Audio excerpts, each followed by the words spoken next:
Mel Kiper Jr. wastes no time calling out Jason Lloyd by name, pointing to the glaring hypocrisy in his shift from praise to petty criticism once SHEDEUR Sanders started delivering on the field. Kiper draws a direct line between Lloyd's flip-flop and the broader pattern across Cleveland sports media. A refusal to acknowledge Sanders' resilience, even as the rookie outperforms expectations in brutal conditions.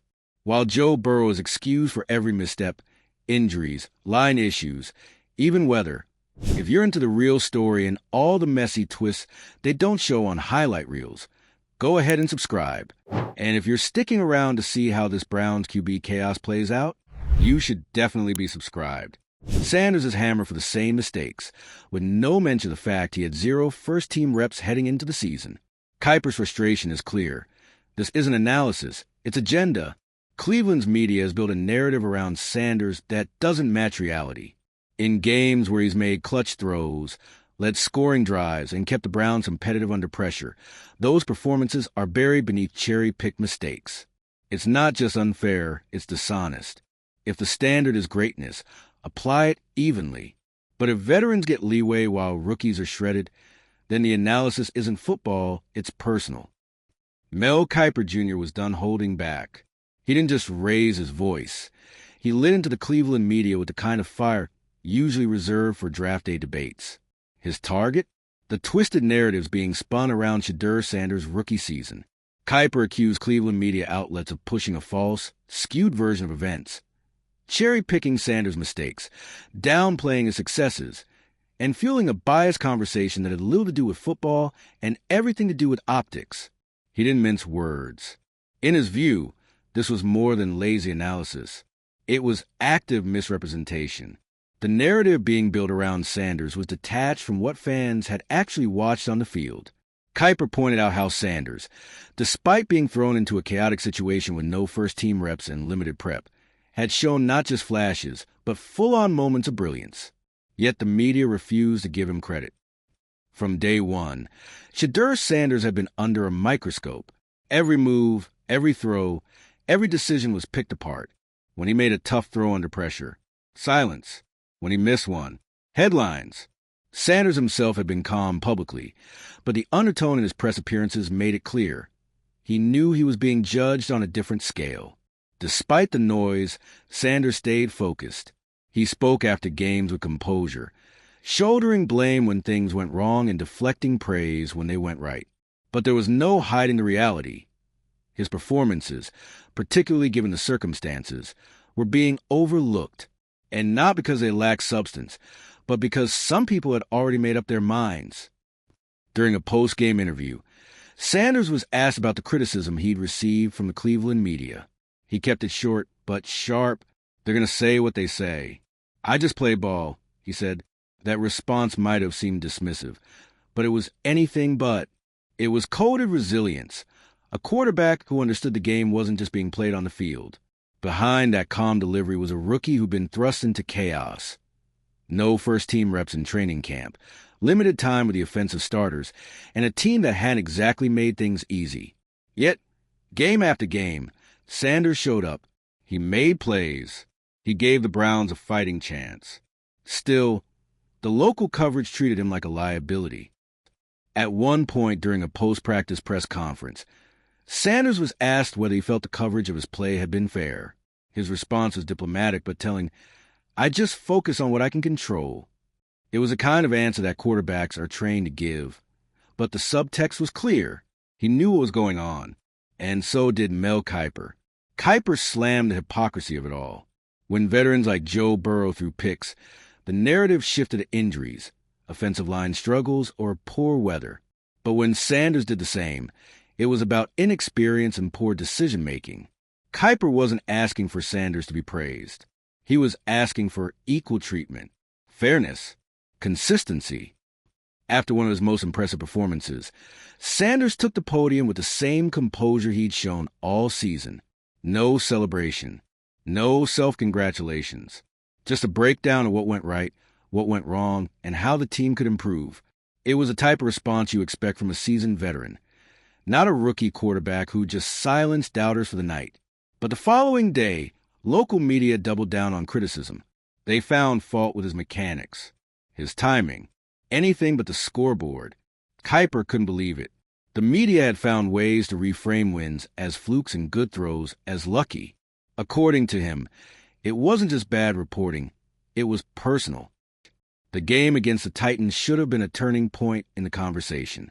Sanders threw for 364 yards and 4 touchdowns, including several tight window throws that broke down a top-tier defense. He was decisive, accurate, and fearless. He controlled the tempo, made pre-snap adjustments, and looked like the most prepared guy on the field. This wasn't a lucky night. It was a clinic, and it came after a week of media chatter questioning whether Sanders was even ready to start. Kiper pointed to that game as undeniable proof. He argued that if any other rookie, especially one with more media-friendly narratives, had played that game, the coverage would have been wall-to-wall praise. In the Bengals matchup, Sanders didn't just manage the game, he took over. He connected on deep shots, moved the chains with his legs when needed, and led the team to a statement win. There were mistakes, yes, rookie ones, but they didn't define his night. What did define it? A 206-yard performance capped off with his first NFL touchdown. Still, the local reports focused on a single interception in the third quarter. They ignored the context. Tip ball, pressure in his face, a broken route. Sanders didn't hide from it. He addressed it after the game, but the media made it the headline. Kiper called it selective storytelling and said it was a disservice not only to Sanders but to fans who deserved the truth. Across his early starts, Sanders had shown the full range. Big throws, smart decisions, and poise under pressure. His NFL match tape was a mix of tough learning moments and jaw-dropping throws, the kind that hinted at elite upside. He wasn't perfect, but he was progressing, and that, according to Kiper, was what made the media's treatment even worse. He accused them of deliberately ignoring growth. Sanders had made improvements with every snap, better reads, faster progressions, more command at the line. But the coverage seemed frozen in week 1, treating every interception like confirmation of a flawed quarterback rather than a rookie working through growing pains. Jason Lloyd became a lightning rod in all of this. Kiper called him out directly, pointing to Lloyd's shifting stance as a prime example of the media double standard. Early in the season, Lloyd had praised other quarterbacks on the Browns' depth chart, dismissing Sanders as a temporary experiment. But when Sanders started delivering, Lloyd didn't pivot. He escalated. Kiper argued that Lloyd's coverage had gone from dismissive to outright antagonistic. He'd stopped analyzing and started editorializing, twisting performances into talking points.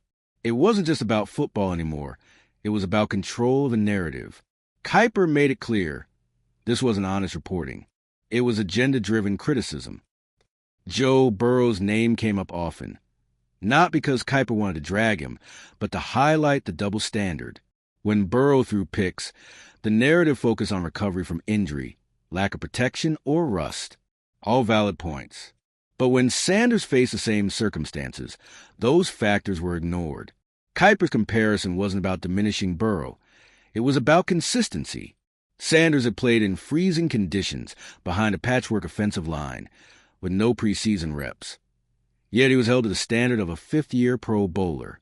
The criticism didn't match the context, and that, Kiper insisted, was media malpractice. SHEDEUR Sanders wasn't trying to win anyone over with sound bites.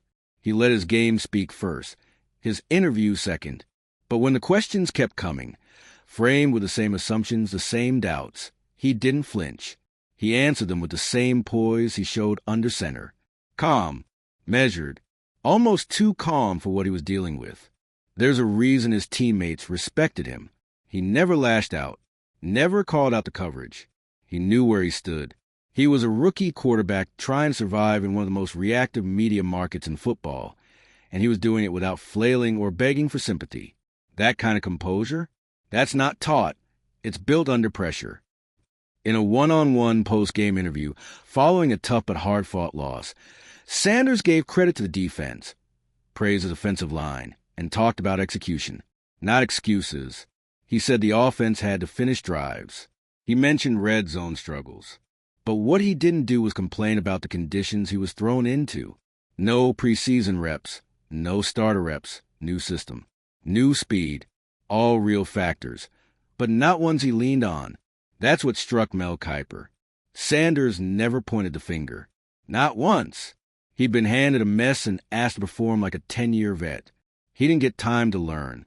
He got tossed into fire and told to lead.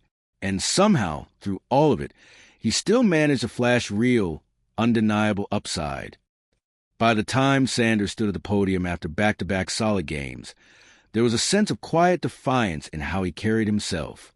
He answered with respect, but there was a new edge in his tone. Not bitterness, clarity. He wasn't asking for praise. He was asking for people to watch the tape. And that was Kiper's biggest point. The tape didn't lie. You could see the reads, the poise and collapsing pockets, the willingness to take hits and still deliver accurate throws. You could see a quarterback processing, adjusting, learning in real time. But instead of being treated as growth, those signs were brushed aside like noise. After that breakout Titans game, Sanders walked off the field without much celebration. He did what was asked of him, and more, for touchdowns. Over 360 yards. He hit every level of the field and played like a quarterback who knew where every defender was at every moment. And still, the questions in the locker room afterward centered on sustainability. Sustainability? The guy had just diced up an NFL defense, one that had confused plenty of veteran QBs. If any other rookie had done that, especially one with a flashier draft pedigree, the conversation would have been about Pro Bowl projections. But for Sanders, it was always tempered, always qualified. The Titans game was undeniable. Every throw told the story. The touch pass over the linebacker for the second touchdown, precision. The bomb down the sideline under pressure, poise. The third and long scramble where he extended the play and found his receiver across the middle, that was command. This wasn't a rookie running a stripped-down offense. Sanders was making full-field reads, moving safeties with his eyes, and exploiting coverage holes like a seasoned vet. Mel Kiper watched that tape and saw what the local media refused to admit. This was a quarterback worth investing in. Against the Bengals, it was his confidence that stood out. Early on, the offense looked shaky, but Sanders settled them. He threw his first NFL touchdown and carried the momentum through the second half. He managed the clock. He kept drives alive. It was methodical, not flashy, but it was everything the Browns needed from a young quarterback. And yet the next day, the headlines weren't about the win. They were about a third-quarter interception that came off a tipped pass. Not the touchdown, not the yards, just the pick. Kiper couldn't believe it. He said it was like watching someone ace a test and get marked down for using the wrong pencil. Across the early stretch of his starts, Sanders had already faced 4 different defensive schemes. He'd played in the snow, in driving wind, behind a depleted offensive line. And still, he moved the ball. He showed arm strength. He threw with anticipation. He took hits and kept going. It wasn't just grit, it was skill development in real time. Kiper highlighted his red zone improvement, his quicker reads, and his growing comfort with the timing of NFL windows. That kind of progression isn't luck. It's coaching, repetition, and natural talent. But instead of focusing on that trajectory, local coverage seemed locked in a week 1 mindset, clinging to early stumbles to validate their original takes. Jason Lloyd's name kept coming up, not just from Kiper, but from fans who started to see the disconnect. Lloyd had originally backed other quarterbacks on the roster, claiming Sanders was too raw and not ready. But once Sanders started to perform, the analysis didn't shift. It hardened. Kiper accused Lloyd of shifting from analysis to narrative management. The coverage wasn't tracking the actual games. It was reacting to a version of Sanders that didn't exist anymore. Fans who watched the games could see the growth. But the media coverage seemed trapped in an alternate timeline, where every good play had to be filtered through skepticism. Joe Burrow, meanwhile, was used as a barometer. Understandably, he's an elite quarterback. But when Burrow had down games, the analysis was always nuanced. He was battling through injury. The offensive line wasn't holding. The receivers weren't getting open. All true points. But when Sanders dealt with the same, the media didn't extend the same courtesy. Kiper said that's a problem. When you protect a narrative, not a player, you lose sight of what's actually happening. Sanders deserved the same analytical lens. If the media could dissect Burrow's interceptions with context and understanding, they should be doing the same for Sanders. Anything less was bias. Mel Kiper had nothing to gain from this. He wasn't representing the Browns, and he wasn't part of the Cleveland media circuit. But that's why his words carried weight. He'd built a career on watching tape, breaking down players, and seeing through hype. And what he saw in Sanders was potential. Real, franchise quarterback level potential. He wasn't saying Sanders had arrived. He wasn't calling him a star. He was calling out the people who couldn't or wouldn't admit that Sanders was doing things most rookies couldn't. Kiper didn't want a puff piece. He wanted balance. If Sanders threw a bad pick, talk about it. But when he threw for 364 yards and 4 touchdowns, talk about that too. SHEDEUR Sanders didn't need to be a media darling. He needed time, reps, and some basic benefit of the doubt. Something Cleveland media seemed absolutely allergic to giving him. When he addressed the press, there was a pattern: polite, focused, always accountable, but rarely acknowledged for growth. The narrative was baked in, and the questions kept circling the same drain. He wasn't asking to be crowned the franchise savior. He was asking to be treated fairly, to be judged on the same criteria the media used for everyone else. But when it came to SHEDEUR, the goalposts moved every week. And Mel Kiper? He'd had enough. After another gritty performance, Sanders sat for a one-on-one and was asked about the team's rhythm. He said it came down to reps, chemistry, timing. That's all any rookie quarterback needs, especially one tossed into the season midstream. He didn't point fingers. He didn't talk about the lack of first-team practice reps. But anyone paying attention could connect the dots. He was learning in live-fire situations. That's not ideal. It's trial by blitz. Still, he kept progressing, kept showing flashes, kept putting the ball in tight windows. But those weren't the clips being aired. Those weren't the numbers being highlighted. The media had their story, and they weren't editing it now. In a longer media session, Sanders was asked about pressure, how he handles it, what changes in late-game moments. His answer was calm. You trust the reads. You trust your guys. Again, nothing flashy. But that's exactly what showed up on Sundays. Controlled chaos. Smart decisions. Moments that most rookies aren't trusted to manage. He was thrown right into them. Kiper saw it. Fans saw it. And yet, coverage after coverage treated Sanders like a placeholder, like he was borrowing time from the real future starter. Kiper's response? Then why is the placeholder putting up numbers other guys on this roster never could? The post-game reaction after the Bengals matchup said everything. Sanders had played clean, moved the offense, made critical throws, and still the first question was about a third-down misfire. One play, out of an entire body of work. And it wasn't a fluke, either. This was the same pattern repeating. He could throw a dime, lead a 2-minute drill, win the game, and still be asked why he didn't hit a check down on 2nd and short. It was scrutiny on a level that didn't match his role. Sanders wasn't getting rookie leeway. He was getting veteran expectations without the benefit of the doubt. The Titans game didn't just shut people up. It exposed the ones who refused to change the script.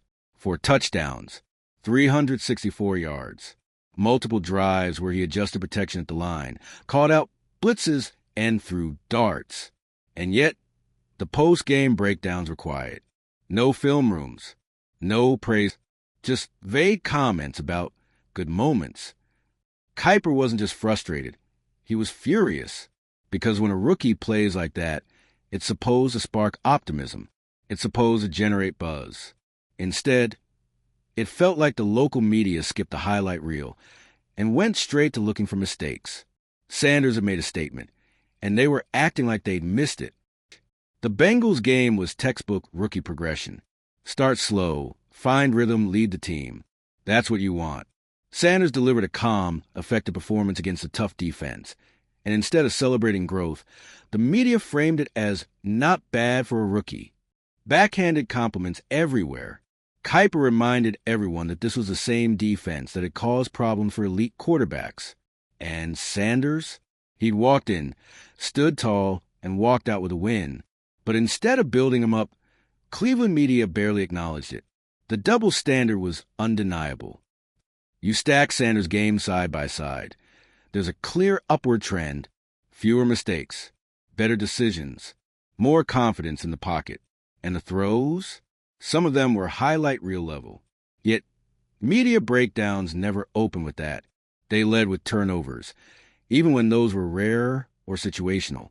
Kiper said if this had been any other first-year quarterback playing under those circumstances, analysts would be lining up to praise the grit and maturity.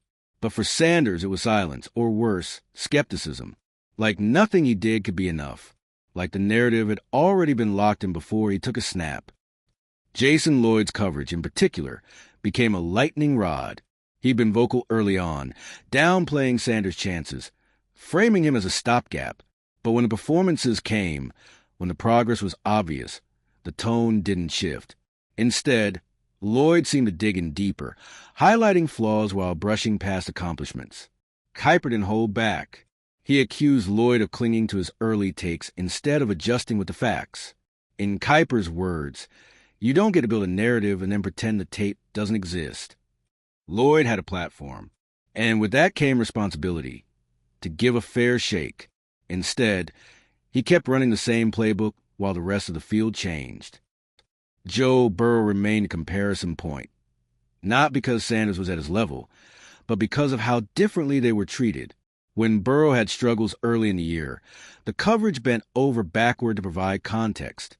New receivers, rehab from injury, bad weather. No one questioned his ceiling. But when Sanders dealt with the same, or worse, the criticism didn't slow down. It intensified. No grace period. No nuance. Kiper pointed out the absurdity. So Burrow gets weather and O-line excuses, but Sanders gets blamed for everything short of the stadium lights going out. It was clear the deck wasn't stacked evenly. Mel Kiper wasn't trying to crown Sanders a superstar. He was doing what the local media wouldn't. Telling the truth. The kid had talent. He had toughness. He'd been dealt a rough hand and still managed to deliver more than anyone reasonably expected. That deserved respect. At minimum, it deserved honesty. Instead, the media doubled down on outdated takes and selective outrage. Kiper called it narrative protection. Critics who didn't want to admit they were wrong about Sanders from the jump. But every week Sanders kept showing them up. Every week he made it harder to ignore the truth. And soon, they wouldn't be able to anymore. Still think the criticism is just constructive? Or is it just lazy takes dressed up as analysis? Let us know where you stand in the comments. And if you're here for real breakdowns, hit that like button, subscribe for more, and share this with someone who's had enough of the double standards too.